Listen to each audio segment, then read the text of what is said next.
Salut les filles, je vous retrouve aujourd'hui pour ma vidéo des favoris de février. Ce sera une vidéo favori avec quelques flops parce que j'ai trouvé pas mal de flops ce mois-ci, ça n'a pas été un très bon mois pour les produits. Donc voilà, du coup je vais filmer en même temps quelques flops pour cette vidéo parce que j'ai pas beaucoup de favoris et que malheureusement j'ai trouvé des flops. Donc pour une fois que ça arrive, je me suis dit je les inclus tout simplement dans la vidéo. Donc c'est le nouveau shampoing Hydra Illuminant pour les cheveux étant en perte de lumière de la marque de Sange. Et en fait, je sais pas si vous verrez, enfin si je pense que là vous voyez, mais c'est un shampoing qui est plein de petites paillettes à l'intérieur, c'est juste trop mignon. Et alors en termes du shampoing, je trouve qu'il fait un très très beau résultat sur les cheveux. Je veux dire, j'ai les cheveux en très bonne santé, bien propres, bien nettoyés. Après, c'est pas le shampoing qui va tout vous nettoyer nickel. Utilisez évidemment un après-shampoing, mais en tout cas le shampoing est très très bien pour son prix et pour l'utilisation, voilà, c'est vraiment vraiment bien. Et par contre j'ai vraiment trouvé qu'il donnait une nette amélioration de la lumière aux cheveux, c'est vrai. Alors quand je dis ça, on va pas voir des paillettes sur vos cheveux, mais il y a cet effet un peu laqué, un peu brillant sur les cheveux, et ça je l'ai remarqué quand je sors de la douche. Donc ça marche réellement cet effet là. Par contre c'est un shampoing qui je trouve est assez hydratant. Donc moi qui ai les cheveux fins etc, ça leur apporte de la matière et c'est plutôt pas mal. Mais ça peut déplaire à certains d'avoir un shampoing peut-être un petit peu trop hydratant. Donc voilà, mais en tout cas moi je l'adore. J'ai en ce moment un nouveau savon, un gel douche donc de la marque Zoella. Donc Zoella c'est une grande youtubeuse anglaise que j'admire énormément, que j'adore, qui a sorti récemment donc son livre et sa marque de cosmétiques. Et donc finalement je me suis dit je vais essayer donc le gel douche tout simplement parce que j'avais envie et que j'avais terminé mon énorme gel douche Soap and Glory. Donc du coup j'ai pris le Soak Opera donc de Zoella Beauty. Vraiment, en termes d'utilisation, je pense que ça va me faire très longtemps. Donc c'est vraiment bien. Et alors par contre l'odeur, je trouve ça sent très très bon, mais je ne saurais pas décrire l'odeur. C'est une odeur particulière qui fait vraiment penser à la toilette. Mais je ne saurais pas décrire l'odeur. Peut-être un peu genre la crème Nivea et compagnie. Enfin vous savez les odeurs assez connues comme ça de toilette. Mais en tout cas moi j'aime bien. Je trouve ça agréable à utiliser. Le gel douche est très doux, il glisse très bien. Voilà, c'est un très très bon moment sous la douche, donc moi j'aime beaucoup beaucoup son gel douche. Vous pouvez le trouver sur filunique.com, donc je vous mettrai en tout cas le lien dans la barre d'infos si vous êtes intéressé, mais en tout cas j'adore. Donc je suis déjà à la moitié, enfin même plus que la moitié, je suis vraiment dégoûtée. C'est le Truth Serum Collagen Booster à la vitamine C de Ole Henriksen. Et c'est donc un sérum que j'applique le soir avant ma crème du soir. Et si ma peau en ce moment est radieuse, lumineuse, que j'ai très très peu de boutons, j'en ai même pas du tout en ce moment, j'ai vraiment aucun bouton. Et c'est grâce à ça en fait, c'est grâce à ce produit là qui m'apporte vraiment toute l'hydratation dont j'ai besoin et ça fait un bien fou. Mais vraiment ça fait un bien fou parce que je ressens l'effet sur ma peau, je sens que ma peau est beaucoup plus heureuse, améliorée. Surtout que si vous me suivez sur Snapchat et compagnie, vous savez qu'en ce moment j'ai une vie assez rythmée. Je sors beaucoup, j'ai du mal à dormir. Enfin voilà, j'ai vraiment tout cumulé ce mois-ci et du coup on va dire que ma peau ressentait quand même la fatigue, elle ressentait également donc le stress, l'alcool, etc. Enfin tous ces effets là qui sont très néfastes pour la santé, mais du coup oui c'est vrai que c'est à peu près ce sérum là qui a permis de sauver ma peau de tout ça. Donc merci, merci et c'est devenu mon Graal. Donc le premier flop c'est les lingettes par contre que je n'ai pas du tout aimé. Voilà donc c'est quand même bizarre que j'adore le sérum et je déteste les lingettes quoi. Mais franchement voilà, je pensais vraiment aimer les lingettes Ole Henriksen. Donc qui sont les The Clean Truth Cleansing Clothes Brightening à la vitamine C. Et pourtant les lingettes je n'aime pas du tout. Alors j'aime pas du tout parce que je trouve qu'elles sont pas faciles d'application. Quand je les sors, que j'essaye de démaquiller avec, j'ai cet effet un peu, ça accroche à la peau. J'arrive même pas à passer dessus parce que ça accroche à la peau et j'arrive pas à m'y faire. Donc voilà, je trouve que l'effet est vraiment très bizarre Et pourtant le produit est nickel, hein. Enfin je viens de le recevoir, je veux dire il n'est pas périmé ou quoi que ce soit, mais non c'est juste j'arrive pas à m'y faire à ce produit.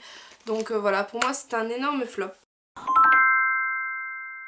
En termes de maquillage, et on arrive donc au second flop, je suis désolée mais voilà c'est un flop également. Donc c'est le Lasting Finish with Comfort Serum de chez Rimmel, donc dans la teinte la plus claire qui est la Light Porcelaine, et c'est un énorme flop, mais alors gigantesque. Je m'attendais pas du tout à ça en fait. Donc c'est pas le fond de teint que je porte aujourd'hui parce que comme je vous l'ai dit c'est un flop et du coup voilà, j'ai pas plus envie de le porter que ça parce que franchement j'aime pas du tout l'effet qu'il donne sur le visage. Donc en gros le fond de teint pour moi il est beaucoup trop couvrant. Alors je sais qu'à la base j'aime bien les fonds de teint qui couvrent quand même relativement bien. J'ai le Dermablend de Vichy que j'adore, mais celui-ci il a un effet un peu élastique sur la peau. Quand je l'applique, j'ai l'impression d'étirer la matière et ça me fait des espèces de traces de filaments, etc. Pourtant, je l'applique au pinceau avec très très peu de quantité. Je fais exactement comme avec tous mes fonds de teint. Et c'est la première fois que ça m'arrive, quoi. Donc voilà. Et en plus de ça, je le trouve vraiment trop blanc. Je sais que j'ai la peau très claire, je suis très très pâlotte, ça je le sais, mais je veux dire avec ça je fais cadavre quoi, je fais vraiment cadavre, je fais vraiment là fantôme. C'est beaucoup trop blanc donc après j'ai peut-être mal choisi ma teinte, d'habitude c'est la teinte qui me correspond, mais là je trouve que la teinte la plus claire ils ont quand même légèrement abusé sur la teinte blanche, un peu blanchâtre comme ça, donc avec un petit peu de couleur ça aurait été mieux. Mais en tout cas j'aime pas du tout, donc voilà, au niveau de la tenue c'est pas non plus un super fond de teint qui tient longtemps. Je sais que le Dermablend il me tient du matin au soir sans bouger, sans forcément utiliser énormément de quantité, sans forcément poudrer ou fixer, ça tient quoi. Et celui-ci par contre c'est une horreur et il me fait énormément briller, donc franchement c'est un très très gros flop et je sais pas quoi en faire de ce fond de teint. C'est vraiment une grosse déception. Et c'est le dernier flop de la vidéo. C'est un fard que j'ai trouvé en Allemagne, donc de la marque Essence. Et en fait, alors je l'ai pris pour deux raisons. Je l'ai pris pour sa couleur qui je trouvais était très très belle. Donc c'est un fard à paupières. Et je l'ai pris également pour son nom. Parce que j'ai un truc avec les licornes, que j'adore les licornes. Et voilà, et du coup, en bonne fille délire que je suis, je me suis pris donc le Where Did I Park My Unicorn, donc où ai-je garé ma licorne, et je trouvais le nom hyper sympa et la couleur très jolie. Donc pour vous montrer la couleur quand même, je vais un peu vous la montrer. Mais en gros c'est un peu un bleu gris glacé comme ça, qui fait très très lumineux sur la paupière, ça je peux pas le dire, c'est vraiment très joli.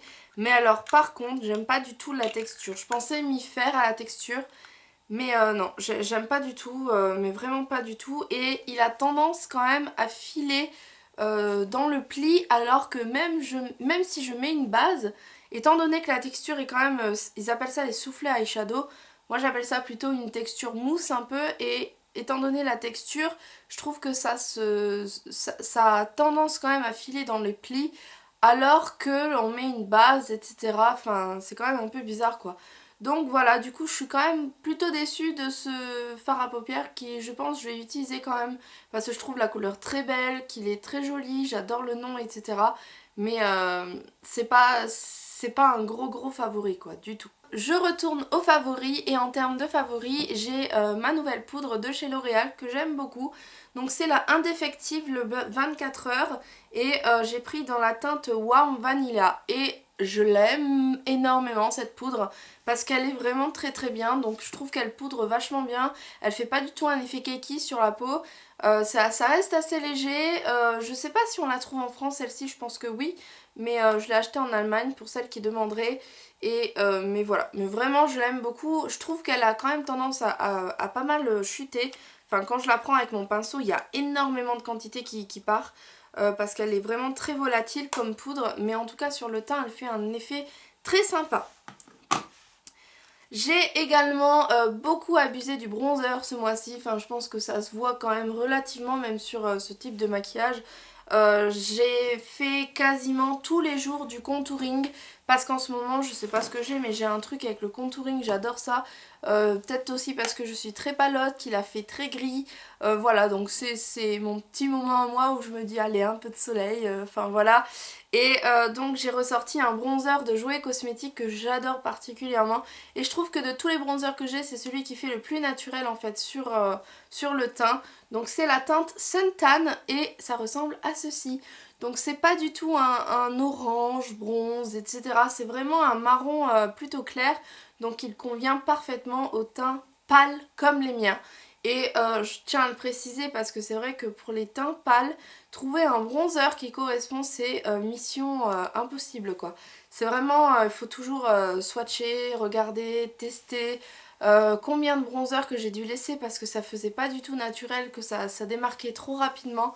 Celui-ci, j'ai aucun problème, je peux même y aller au pinceau autant à fond que je veux et tout, ça va pas rater le teint quoi. Donc vraiment j'adore, j'adore, j'adore ce produit. Et pour finir en termes de maquillage, j'ai également donc un crayon de chez Laura Mercier qui est la teinte Black Gold. Et j'adore ce crayon, je le trouve magnifique, je le porte aujourd'hui sur les yeux. Donc en fait c'est une espèce de kaki avec des reflets dorés. Il est magnifique, il est vraiment super beau et en plus il fait très, comment dire, il fait assez flatteur sur les yeux marrons je trouve. Parce que le kaki déjà de base ça fait beaucoup ressortir les yeux marrons.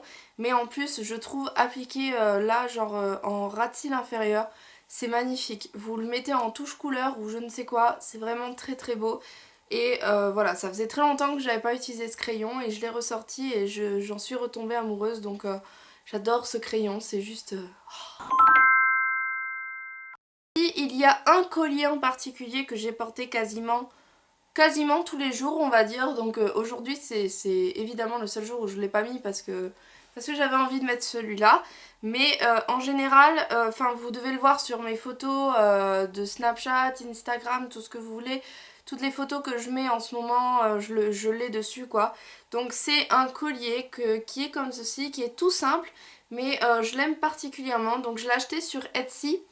J'ai dû le payer environ 5-6 euros, quelque chose comme ça, vraiment pas cher. C'est du toc, hein, je veux dire, hein, c'est pas du tout de l'argent ou quoi. Mais ça suffit amplement. Et en fait donc c'est un collier tout simple avec un anneau. Une espèce de rond comme ça, donc en fait il est maintenu par les deux chaînes.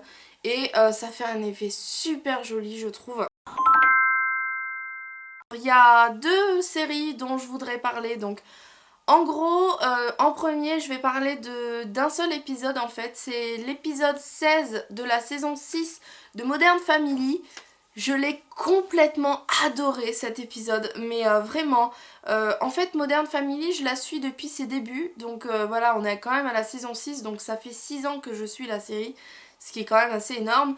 Et ce que j'ai complètement accroché, c'est cet épisode-là particulièrement. Alors que je suivais pour suivre en fait. Je commençais vraiment à me lasser des épisodes qui sont quand même tournés toujours d'une certaine manière. Je regardais quand même parce que voilà, au fur et à mesure des années, on s'attache quand même aux séries qu'on regarde.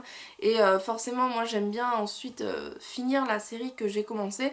Donc après, je suis quand même. Et Modern Family, il y avait un bon moment que j'avais quand même lâché, que je regardais vaguement comme ça pour suivre. Et je suis tombée sur cette merveille d'épisode qui est juste complètement génialissime. J'ai trouvé ça tellement bien, je trouvais que ça changeait comme concept des autres épisodes.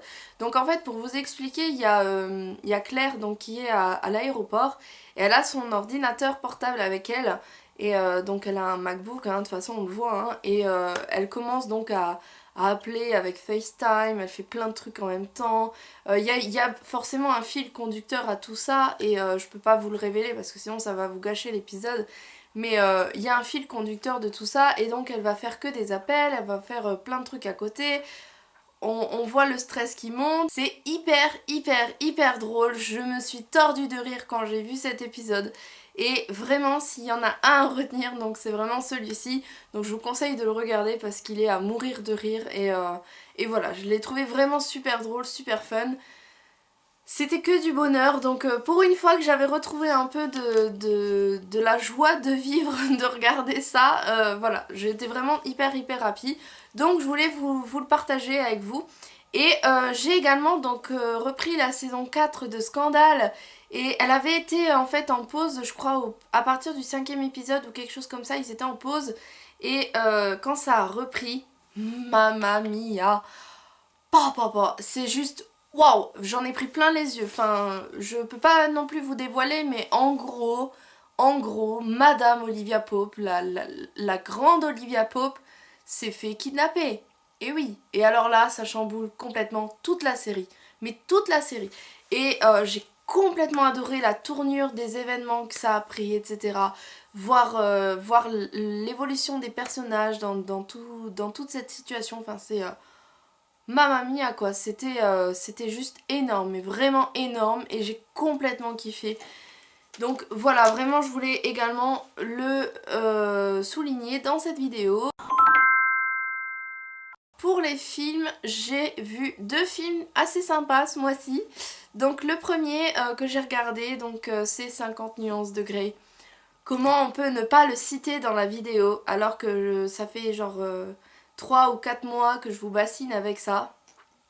Donc voilà, finalement, j'ai pu voir 50 nuances de Grey entre filles, entre copines, c'était super. C'est voilà, vraiment j'ai complètement adoré le film.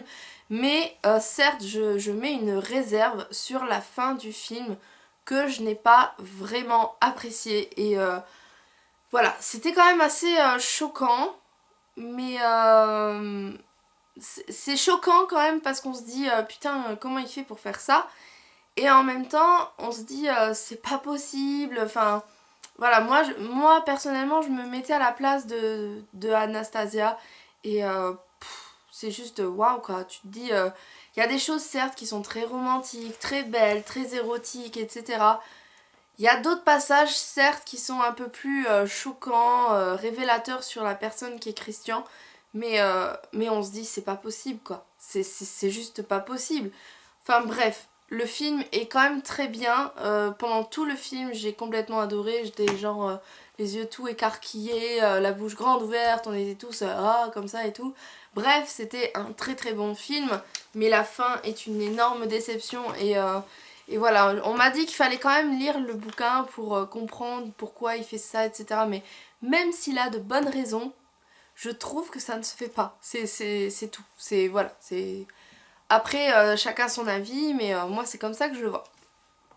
Et donc le second film, c'est Les Nouveaux Héros de Disney. Puisque Disney donc, a sorti son nouveau dessin animé et j'ai bien aimé le personnage de Baymax qui est très très mignon, sympa. Voilà, je trouve encore une fois c'est l'humour Disney, c'est très drôle, c'est très amical, ça se regarde très facilement. Voilà, c'est vraiment un chouette dessin animé à regarder avec des plus jeunes, ou non, mais oui, c'est vraiment un très très beau dessin animé. Le personnage de Baymax est vraiment trop mignon et comment il marche et tout, enfin voilà, il me fait vraiment délirer. Donc voilà, j'ai vraiment bien aimé. Alors comme le mois dernier, je vous ai fait une playlist sur Spotify que je mettrai en dessous dans la barre d'infos. Allez la voir, vous aurez toutes les musiques que j'ai écoutées ce mois-ci en gros, hein, parce que j'écoute beaucoup de musique, faut savoir. Mais là je vous ai vraiment mis en gros ce que j'ai écouté ce mois-ci, donc ce que j'ai beaucoup écouté. Il y a certaines musiques qui vont peut-être vous choquer parce que ça change un peu d'univers comme ça. Après moi je suis ouverte à toute musique, hein, donc après quand on me fait écouter quelque chose, je veux dire je vais pas dire oh non c'est nul et je vais reculer quoi. J'écoute quand même et je m'ouvre aux autres. Donc voilà, donc forcément la playlist est assez variée, assez voilà, mais en tout cas voilà, moi j'aime bien les musiques là, donc je vous les mets dans la barre d'infos. Et donc pour les citer quand même quelques-unes, alors celles-ci sont mes préférées du mois que j'ai pas arrêté d'écouter, mais vraiment quand je vous dis pas arrêter c'est genre non-stop, hein. Je connais les paroles, je les écoute partout, que ce soit dans la voiture, sous la douche, dans ma chambre, en travaillant, enfin bref tout quoi. Donc la première c'est Ghost de Ella Henderson que j'ai apprécié énormément. Ensuite il y a Style de Taylor Swift. Taylor Swift, mon dieu, Taylor Swift. Taylor Swift, il n'y a rien d'autre à dire. Ensuite il y a la chanson Serre-moi de Trio que j'aime particulièrement écouter en ce moment. Faut pas me demander pourquoi, mais c'est particulièrement cette chanson là que j'aime écouter en ce moment. Donc voilà, c'est peut-être révélateur de mon humeur du moment. Et j'ai également donc la chanson Warrior de Imagine Dragons, donc Imagine Dragons qui est un de mes groupes préférés, vous le savez déjà. Et par contre je ne connaissais pas cette musique là qui a été faite pour un jeu vidéo il me semble. Et bah finalement j'aime énormément cette musique et du coup ben pareil elle est devenue emblématique du mois de février quoi, donc voilà. Elle en fait énormément partie. Et pour terminer, je tenais donc, puisque je n'ai pas cité de nourriture ce mois-ci, c'est parce que tout simplement je n'ai pas découvert de nourriture fétiche, enfin voilà, je continue à manger les mêmes choses que je mange régulièrement. La seule bonne chose que j'ai rajoutée à mon alimentation, et je n'en avais pas mangé depuis longtemps et c'est vrai que c'est un pur bonheur de retrouver ça, c'est les sushis, tout ce qui est japonais en fait, la nourriture japonaise en général. Je me suis remis à la nourriture japonaise et c'est un régal. Et j'avais vraiment oublié ce que c'était que d'apprécier la nourriture japonaise parce que j'en avais pas mangé depuis que j'étais allée à Paris quoi. Donc ça faisait au moins, on va dire, ça faisait au moins 2 bonnes années quoi, presque 2 ans. Et là je me suis remis à la nourriture japonaise et j'ai adoré quoi. Mais c'est le même plaisir des yeux et des saveurs. Voilà, j'adore la nourriture japonaise. Qui n'aime pas ça, franchement? Moi, je suis complètement fan. Donc quand je dis la nourriture japonaise, c'est pas seulement les sushis, c'est aussi tout ce qui est les brochettes de viande, enfin voilà, les salades, les nouilles, enfin même la nourriture chinoise, hein. La nourriture asiatique, quoi. C'est juste trop bon et voilà. Et j'ai recraqué pour ça. Donc voilà, ce serait ça pour la nourriture si je devais citer quelque chose. En tout cas, voilà pour cette vidéo. Cette vidéo est terminée, donc j'espère en tout cas qu'elle vous aura plu. N'hésitez pas à me dire quels sont vos produits terminés et moi je vous retrouve bientôt dans une autre vidéo. Et je vous fais plein de bisous. Ciao ciao!